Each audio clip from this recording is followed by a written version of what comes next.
Okay နောက်ထပ်တည့်ရနောက်ထပ် unboxing တစ်ခုပေါ့ဗျာကျွန်တော်ဒီနေ့ဒီအပိုင်းတွင်းမှာစံတော်ကြီး mobile model များနေပေါ့တောက်ချောက်ဖုန်းတွေပို့နေတယ်ဆိုတော့ကျွန်တော်ဒီအပိုင်း review တွေလုပ်ဖို့တဲ့ unboxing တွေအကုန်တန်းစီလုပ်ပေးဖို့ရည်ရွယ်ထားတယ်ဒီဖုန်းပြီးရင်လည်းနောက်ထပ်တော်တော်များများကျွန်တော်မေးနေကြတဲ့ဖုန်းတစ်လုံးကို unboxing လာဖို့ရှိရပေါ့နော်ဘာဖုန်းလဲဆိုတော့ကျွန်တော်မပြောသေးဘူးဆိုတော့ဒီနေ့ကျွန်တော်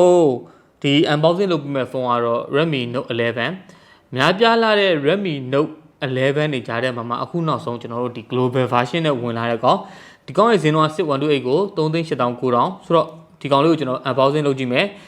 ကျွန်တော်ဒီနေ့ review နေကူညီပေးတာကတော့ထုံးစံတိုင်းကျွန်တော်တို့ရဲ့ဒီစံတော်ချိန် mobile model များနေပြီးကူညီပေးတာပါအဲ့အတွက်ဒီ Redmi Note 11ကိုဝယ်ယူချင်တာပဲဖြစ်ဖြစ်ခုနကကျွန်တော်ပြောခဲ့ရတယ်မဟုတ်ပဲဒီဖုန်းတွေမဟုတ်ပဲတခြားဖုန်းဈေးနှုန်းတွေသိကျင်တာဖြစ်ဖြစ်စံတော်ချိန် mobile model မှာတွားရောက်မေးမြန်းစုံစမ်းဝယ်ယူနိုင်ပါတယ်ဆိုတာလေးကိုလည်းကျွန်တော်အရင်ဆုံးဒီနေရာမှာ mention လေးလုပ်ပေးချင်ပါတယ်ဆိုတော့ကျွန်တော် unboxing စမယ်အခုကျွန်တော် review လုပ်မဲ့အကောင်ကဒီအယောင်က twin light blue ပေါ့နော်အပြာရောင်ပေါ့နော်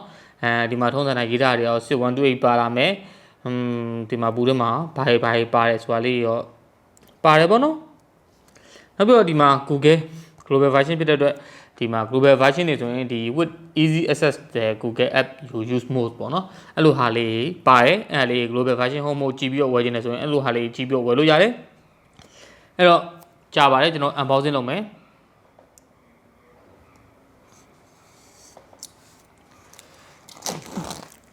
Okay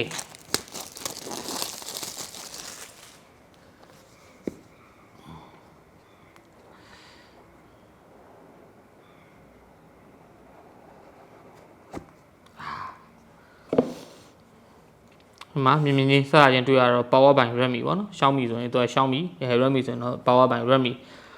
Note 11နေရဗျာများပြားလိုက်တာဘယ်နှခုမှန်းအောင်ရှိနေပြီလေကျွန်တော်တော့မသိတော့ဘူး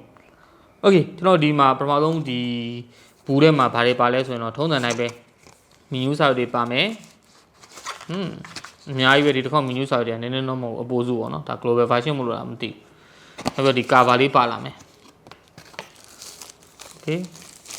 cover လေးကတော့ကျွန်တော်ခုနေ့ကဒီMi 11 Lite 5G NE တော့ပြောတဲ့အတိုင်းပဲမထူမပါလေးပေါ့နော်ဒါပေမဲ့နည်းနည်းတော့ထူတယ်ဒီကောင်က quality လေးကောင်နဲ့တူတူတော့ပါပဲဒီဘေးဘက်မှာ design by Redmi ဆိုတဲ့စာလေးပါလာတယ်ဒါကတော့ဘာမှထူထူပြောကြမရှိတဲ့အတွက်ဒါကြီးကတော့မပြောတော့ဘူးပေါ့နော်ပြီးတော့ဒီမှာဖုန်းအားလုံးမြင်တဲ့အတိုင်းဖုန်းကတော့ကျွန်တော်ပြီးမှပြောမယ်ဟိုဘူးထဲမှာဘာတွေပါသေးလဲဆိုတော့ဒီမှာ type C ကြိုးတချို့ပါလာမယ်နှစ်ချက်မပါဘူးဒါ Xiaomi ရဲ့ typical Xiaomi ပေါ့နော်ဟိုရင်တည်းကလည်းသူမထည့်ပေးပါဘူးအဲ့ဒီမှာ33W quick charge ပါလာမယ်ပေါ့နော် Okay အဲ့တော့ဒီကောင်က 33W ကို support လုပ်ပေးထားတယ်ဆိုတော့ဘူးထဲမှာတော့ဒီလောက်ပဲကျွန်တော်တို့ဖုန်းပုံစံဒီဇိုင်းတွေထားကာလာဘယ်လိုရှိလဲကြည့်မယ်ပေါ့နော်မကြည့်ခင်ဒီမှာမြင်တဲ့အတိုင်းပဲကွယ်ကွင်းရဲ့ Snapdragon 680 nanometer power efficient processor ကိုသုံးပေးထားရပေါ့နော်ဒါ680ဆိုတာအခုနောက်ဆုံးထွက်တဲ့ကောင်ထင်တယ်ဟုတ်တယ်6 nanometer ထဲမှာဘာလို့လဲဆိုတော့ဒီကောင်က 4G version ပဲ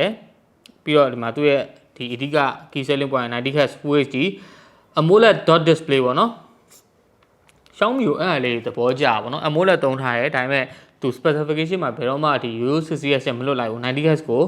optimize လုပ်ထားရဲပေါ့နော်ရအောင်လုပ်ပေးထားတယ်နောက်ပြီးတော့ 33W Pro fast charging နဲ့ဆိုတော့ Pro fast charging ဆိုတာကဘာအဓိပ္ပာယ်လဲတော့မသိဘူးပေါ့နော်ကျွန်တော်တို့ဒီ standard က fast charge ရှိမယ် quick charge ရှိမယ်ပေါ့နော် Pro charge ကတော့ဘာလဲတော့မပြောတော့ဘူးကျွန်တော်လည်းကြားလို့မကြားဘူးဒါအခုမှပထမဆုံးကြားဘူးပေါ့နော်နောက် 5000 mAh battery ပါလာမယ်ကင်မရာကတော့50 megapixel AI quad camera ပေါ့နော်နောက်ပြီးတော့ ultra wide နဲ့ macro lens သီးသန့်ပါလာမယ်နောက်တစ်ခုကတော့ dedicated depth sensor ပဲနေမှာပေါ့နော်ဒါကတော့ပြောနေကြမလို့ပေါ့ Okay အဲ့တော့ဖုန်းကိုဒီမှာဖွင့်ချင်းမြင်လိုက်ရတဲ့ပုံစံကဒီမှာအားလုံးမြင်တဲ့အတိုင်းပဲဒီကောင်းရဲ့ပုံစံလေးကကျွန်တော်အနည်းဆက်ဆုံးနောက်ဆုံးကျွန်တော်စမ်းပေးထားတဲ့ Redmi Note 11ပဲအဲ့ကောင် 5G လားမသိဘူးဟုတ်တယ်တင်တယ်နောက်ဆုံးကျွန်တော်လုပ်ပေးထားတာလေ unboxing အဲ့ကောင်လေးနဲ့နည်းနည်းသွားဆင်တယ်ဒီကောင်ရဲ့ပုံစံအနေနဲ့ကာလာပေါ့နော်နေနောက်ဘက်ကဒါပေမဲ့ဒီကောင်ကနည်းနည်းလေးပို့ပြီးတော့တက်ရက်တယ်လို့ထင်တယ်ဗျဟိုကောင်ကနည်းနည်းလေးဟို glossy လဲဆန်ကျင်တယ်နောက်ပြီးတော့ဒီ matte finish ကိုလည်းသုံးကျင်တဲ့အခါကျတော့ဟိုကောင်ဟိုမြောက်ဒီမြောက်ဖြစ်သွားတယ်ဒီကောင်ကနည်းနည်းလေးပို့တက်ရက်တယ်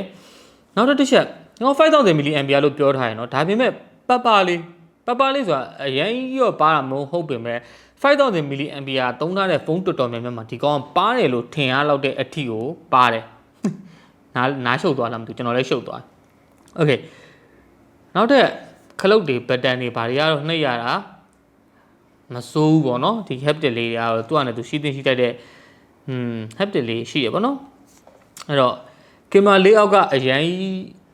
မလာသလိုအရင်လည်းရုံမစိုးဘူးတိုးတော့ကင်မရာဘန်လေးကပပလေးရောထွက်တယ်ဒါပေမဲ့ပြောပလောက်တဲ့အလေးချိန်မရှိဘူးဗျာဒီဘောဘက်မှာတော့50 megapixel သူကအကြီးလေးအောက်တစ်ခုတည်းမှာအကြီးနဲ့လောက်ထားတယ်တိုးတော့လေကျွန်တော်ပြောစရာတစ်ခုရှိတာကပေါ့နော်ဒီမှာအဲ့ကောင်ဒီအဓိကသူ့ရဲ့ကင်မရာခလဲကအလုံးအဝိုင်း size နဲ့ဒီကျန်တဲ့ဘေးကနောက်ထပ်ပါလာတဲ့8 megapixel ultra wide တို့2 meg depth တို့2 meg macro size နဲ့မကွာပါဘူးဒီကောင်50 megapixel sensor ရဲ့ဒါပေမဲ့ဒီကောင်အပေါ်မှာတစ်ခုတည်းတက်တက်ကြီးထားထားတဲ့အခါကျတော့တမျိုးရော့ဖြစ်သွားတယ်ဗျာဒါအခုကြည့်နေတဲ့သူရဲ့သဘောပေါ့နော်ကြိုက်ချင်တဲ့သူကဟိုကြိုက်မှာပဲပေါ့နော်ကျွန်တော်အမြင်ပြောရင်တော့ဒီ sensor ကအကြီးမဟုတ်ဘဲနဲ့ဒါကိုအကြီးအောင်တမင်လုပ်ထားတဲ့ပုံစံကိုကျွန်တော်ကတော့မကြိုက်ဘူးအောက်ဘက်မှာ50 megapixel AI camera okay ဒီမှာဘာညာပေါ့နော် Xiaomi communication power by Redmi ဟော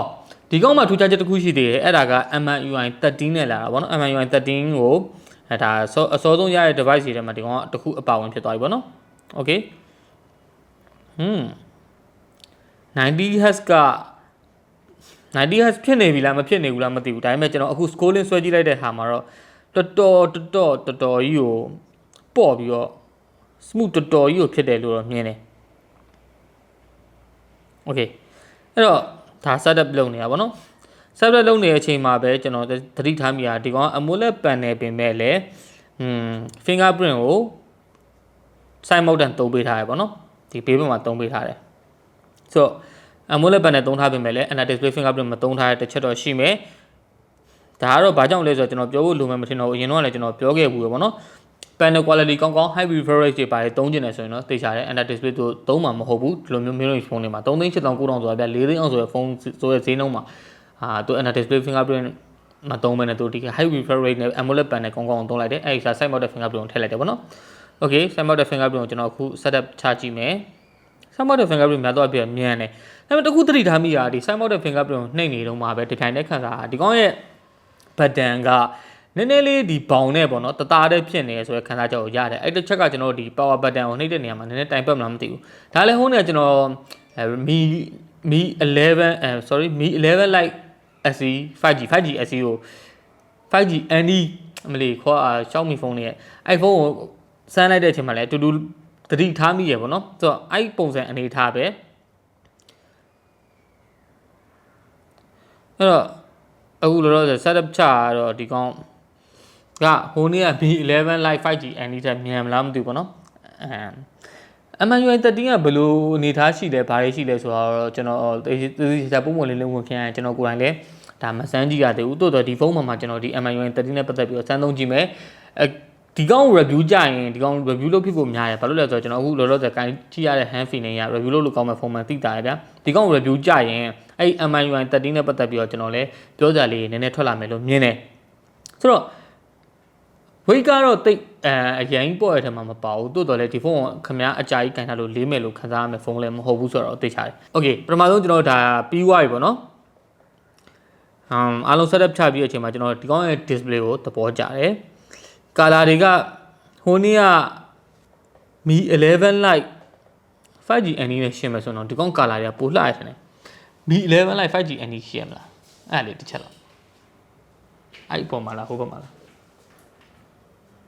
ဟုတ်ဘူးဆိုတော့ display ပါမယ်ဒီမှာ raise to weight လာမယ်တော်တော်ကျွန်တော်ရှာနေတာဓာတ်ကူမတွေ့သေးဘူးအဲ Xiaomi က setting ပိုင်းကတော့နည်းနည်းမှွေတော့ရတယ်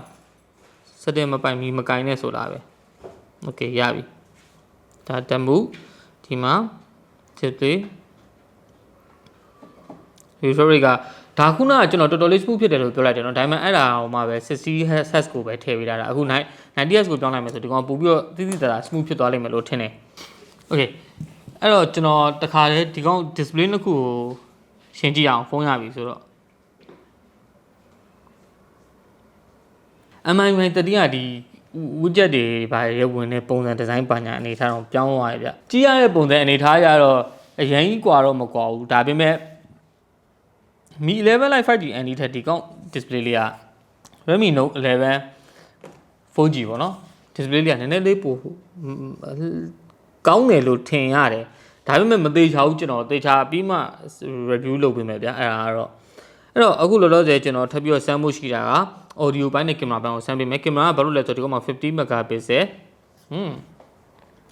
okay နေထားဘာညာ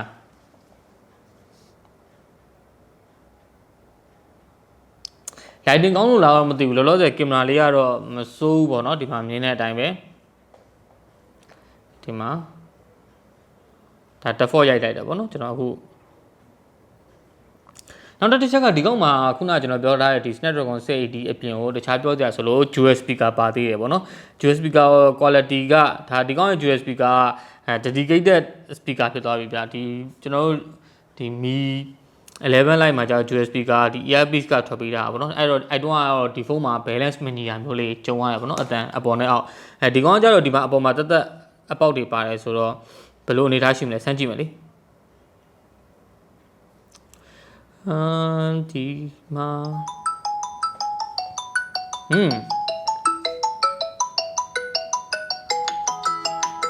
balance ဖြစ်တယ်ဒါပေမဲ့လိုတုံးလေးနည်းနည်းပျောက်နေလို့ခန်းစားရတယ်။ Okay အဲ့တော့ audio ဘိုင်းလေးကလည်းကျွန်တော်အခုလောလောဆယ်ခန်းစားကြည့်ရတဲ့လောက်ဆိုတော့မစိုးဘူးဒီမှာ IR sensor လည်းပါသေးတယ်။အဲ့တော့ဒီ Redmi Note 11 4G လေးကကြည်ကြည်လေးလေးနဲ့လက်ထက်မှာ hand feel လေးလည်းကိုင်းရတာကောင်းတယ်။နောက်ပြီးတော့တခုရှိရတယ်ကောင်ပိမ့်ရှိဖြစ်သွားလို့လားမသိဘူးဒီမှာဒီလိုမျိုး one hand တက်ကိုင်းလို့ပြုလို့တော်တော်လေးအဆင်ပြေတဲ့အနေထားမှာရှိရပါတော့။ခလုတ်တွေနှိပ်ရတာဒီအပေါ်ဆွဲရတာမစိုးဘူးပေါ့နော်။အဲ့တော့ဒီ Redmi Note 11 4G လေးရဲ့ unboxing လေးကတော့ဒီလောက်ပဲဒီကောင်နဲ့ပတ်သက်ပြီးတော့ကျွန်တော် review လုပ်အောင်မှာမလို့အခုတော့ဘာမှပြည့်စုံစုံမပြောသွားနိုင်သေးခင်ပြင်မဲ့လေ review ကြရင်တော့ဒီ Redmi Note 11 review အပြင်ကိုခင်ဗျားတို့အခုကြည့်နေပေါ်တာတွေ MI13 review လေးပါကျွန်တော်ထည့်ပြီးတော့ပြောပြသွားမယ်လို့ပြောရင်အဆုံးထိကြည့်ပြတော့ကျေးဇူးအများကြီးတင်ပါတယ်ဗျ